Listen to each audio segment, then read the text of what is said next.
One. I welcome back. We've got a very special guest. He is a director of some amazing documentaries. Of course, the latest in which we are featuring In the Court of the Crimson King, King Crimson at 50. Please welcome the director, Toby Amies. How are you? Good, thank you. Yes, good, but tired. Great to see you. Thank you so much for joining us. What led to you doing this? Please give us the backstory on how this all came about. I was held up by a gunpoint by Robert Fripp on the streets of a Worcestershire market town, and he demanded that I make the film. Robert and I we knew each other because we live in the same town, or my family's from the same town as he lives in, and he'd seen one of my earlier films, The Man Whose Mind Exploded, and liked that very much, and was aware of a demand / need to make a King Crimson film, and I think that he appreciated my particular approach to filmmaking, which is sort of quite homemade, I suppose, in a way, sort of intimate, and also he was aware that I didn't really know anything about King Crimson, and I think he wanted to make a film that would introduce people who, as he put it, were innocent of King Crimson to the band. So that's how that. That's an interesting backstory. It's definitely a great film, and I am probably part of that group. I knew of them, of course, knew the early days, kind of watched from afar, but wasn't a hardcore fan. Never saw them live, even though I see them come to Los Angeles here at the Greek Theater and places like that from time to time. But I know they have a cult audience. Of course, they burst on the scene with their first album, 1969, In the Court of the Crimson King, with a single called 20th Century Schizoid Man, and a voice that we would later know as Greg Lake of Emerson, Lake and Palmer. Tell us about those, those early days, how the group came together, and why you think it made such an impact. Well, I wasn't present at those early days, although I was just about alive. I think I'd been alive for 2 years at that point. My sense of that early days is really just from what I've read and heard, is that that they formed as a band at a time when lots of other people were forming as bands, but perhaps what made them unique at that point was, or unusual, was a desire not to be influenced by the blues in the way that a lot of their contemporaries were, and to take direction and inspiration from the world of classical music, as much as from the world of what was just starting to become rock music. But I think also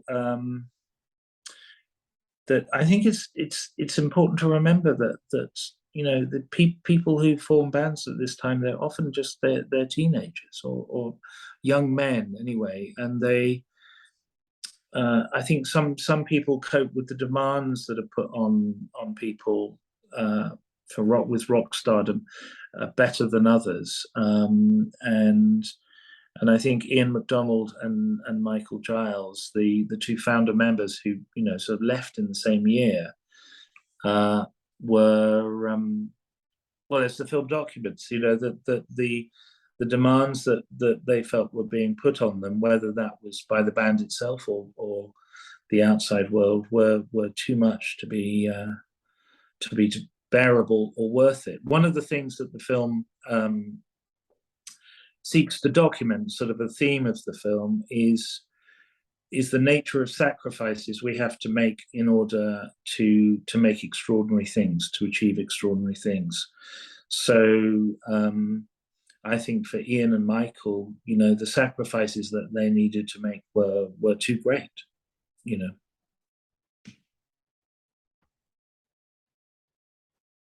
with the two founding members, Ian MacDonald and Giles leaving, did Robert Fripp comment ever on that? why, with the initial success of the first album, that they would leave? Any insight in that? Well, you've seen the film. I mean, it goes into significant detail with regard to that, and and Robert says that it was Ian and Michael who said that the problem was Robert for them, and that everybody involved found that heartbreaking. So I mean, it's a long time ago. It's over 50 years ago.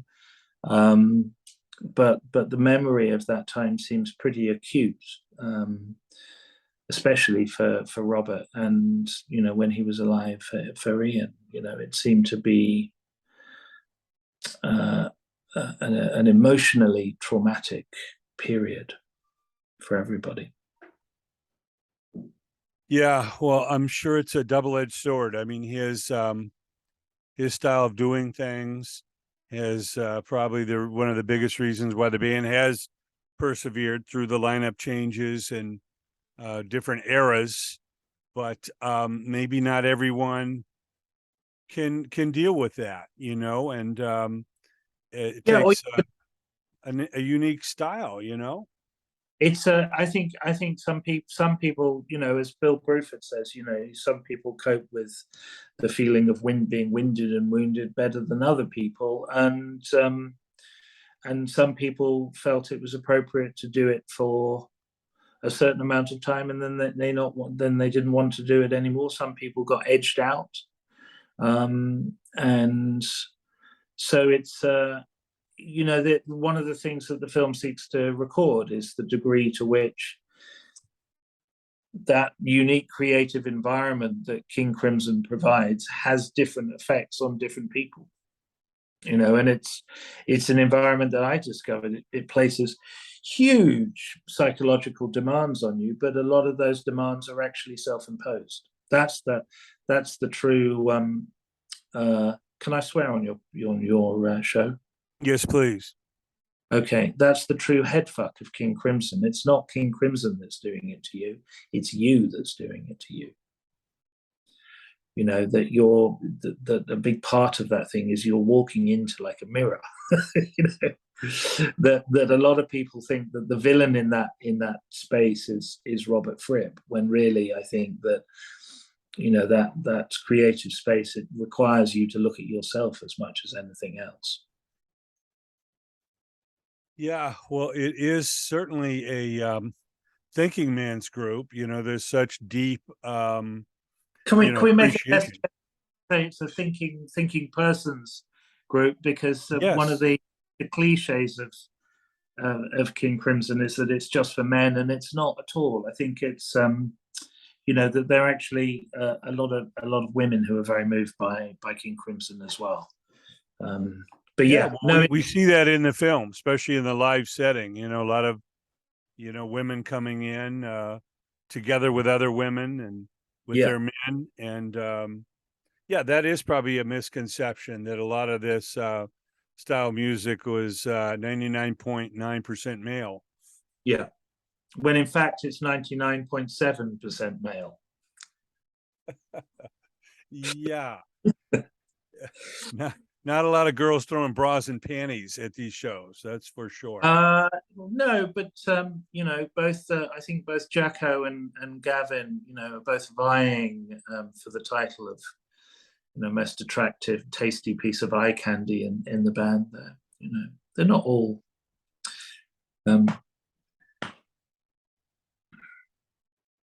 Yeah, I mean, there's the one woman in the film that says, why do you come? She's in love with Tony Levin. Yeah, yeah.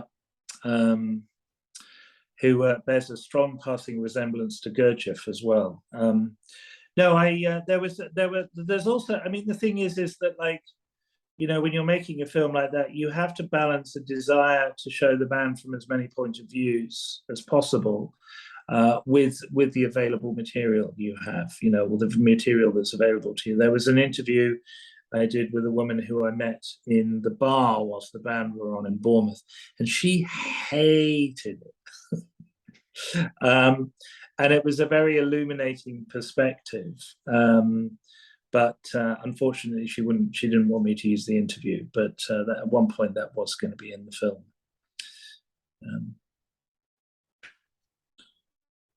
Yes, and when we talk about the departure of Greg Lake, obviously he was a strong voice, on the first album, a little less on the second, but went on to massive commercial success, with Emerson, Lake and Palmer. Mm. What's your perspective on Greg's contribution to King Crimson, and again, any insights and his reasons for leaving? I am a punk, so I know nothing about Emerson, Lake and Palmer. I know nothing about Yes. I know nothing about Jethro Tull. I don't really know very much about prog rock in general. The closest I come to it is via krautrock, I suppose, Can and Neu and Faust and so on. So I'm really not in a position to comment about Greg Lake or Yes or Journey or any of those kind of. I don't think it's right to call them spin-off bands from King Crimson. They're bands in their own right, but I don't really have much of use to say on the subject, because I as we sort of described from the start, that this is not really a biography per se of King Crimson. It's a film more about the experience of King Crimson, and because I had my hands full just documenting the experience of the band members I had access to, particularly the ones who were still alive, I don't really have much to say about people after they left King Crimson. I'm sorry not to be more illuminating than that, but I'd rather be honest about my ignorance. No, I understood. I mean, there's like you say, the bands people formed afterwards really stood on their own. Yeah. But the fact is, after the two albums with Greg, they had a creative peak, many think, with 73 through 74 with Lark's Tongues in Aspic and Starless and Bible Black and Red. And then Robert disbands the band. What's your insight on, after a run like that he would make such a radical shift and make the group go away? There's a fantastic documentary which you can watch on YouTube called Wimborne to New York, which documents that period of Robert's life, or not documents it, but sort of talks to him directly about that period of his life. And I think that I'm very wary of speaking for Robert. One of the things the film sort of seeks to do is to present evidence, if you like, of what Robert thinks, or the impact of Robert's thinking and behavior on other people. But I don't seek to try and work out what's going on in his head, or what his intent is. But my understanding is that the demands of being a musician, and perhaps the demands of being in King Crimson, weighed as strongly on him as anybody else, and possibly more strongly. So I think that on the one hand, it seemed to me that it was just too much for him, and that's something that is sort of described to some degree in the film, but also in this film Wimborne to New York, which I'd recommend people seek out. And also, that's somebody at the door. Could you mind if I pause very second? And I in 5 minutes, just to warn you, I'm really sorry. You have another in 5? I have to leave the house, fairly soon. But okay. Well, let's go fast. Now, obviously, in 81, he reformed the band with Adrian Belew, who you feature in the film, and Adrian states that he felt, with his pedigree and what he was contributing, he felt it was kind of a partnership, and he was very surprised when Robert told him, all right, that's enough. We're we're going another direction. After three Well, albums. I'm going to I'm going to challenge that characterization of how it happened. Okay. Suffice it to say, there are at least two divergent opinions as to how things ended there. I'm not drawing any. I'm not championing either. I'm just saying that there doesn't seem to be consensus as to how that iteration of the band ended. Yeah, I mean, obviously, there's been a lot of band members through King Crimson. When you went on tour with them, which is captured well in the film, what was the most challenging part of, doing what you're trying to do in and amongst this tour? I think it's pretty simple actually, and it's very understandable. Although it was hard for me at the time, is that there's an undeniable conflict between my need to get material to put in the documentary and the members of King Crimson's need to prepare as best as they possibly could for the incredibly demanding and complicated music that they were about to play. So I was, quite often literally getting in the way. And certainly for Robert, perhaps more than anybody else, as he says in the film, my questions affected his playing. And the sort of unifying, it seemed to me that the unifying factor of King Crimson as I experienced them was that no matter their personal circumstances, no matter their perspective on life, that they were unified, no matter their feelings about each other, they were unified in their desire to walk on stage and play the best fucking show they could. And so to have somebody getting in the way of that and being irritating and trying to make stupid jokes all the time, there was conflict there. And whilst it was really frustrating at times, and sometimes people, weren't terribly pleasant. Have you seen the making of documentary I made? Yes, I did. 45 seconds long. It's like, obviously that's meant as a joke, but it's also was quite like my experience. A lot of the time I was told to fuck off and get out of the way, and a lot of the time it was appropriate. Simultaneously, it wasn't a lot of fun. Sure. Well, I think to the layman unfamiliar with the group, it's a great look at the legacy and what makes King Crimson an enigma, so unique in the world of music today. And again, they continue to tour whenever Robert feels like it, and they have a loyal audience, and new members join them every time. Our Yeah, special guest has been. Please go ahead, Toby.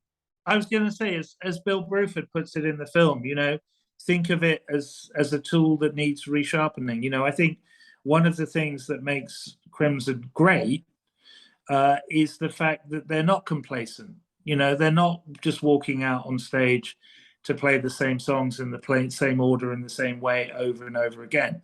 Obviously, this is the first iteration of the band where they play the entire catalogue, but they play the entire catalogue through the process of having three fucking drummers on stage.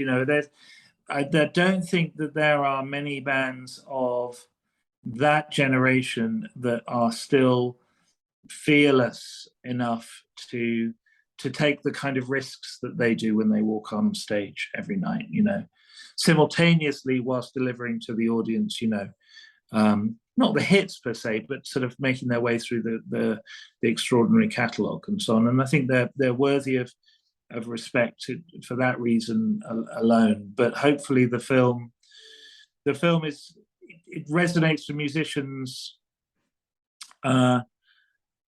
as well as just for King Crimson fans, because it's a film about the sacrifices that you have to make in order to make extraordinary art, and for some people their sacrifices are worth it, and for other people they're not. And that's a dilemma that I think it resonates for people in their everyday lives as well, or at least I hope it does.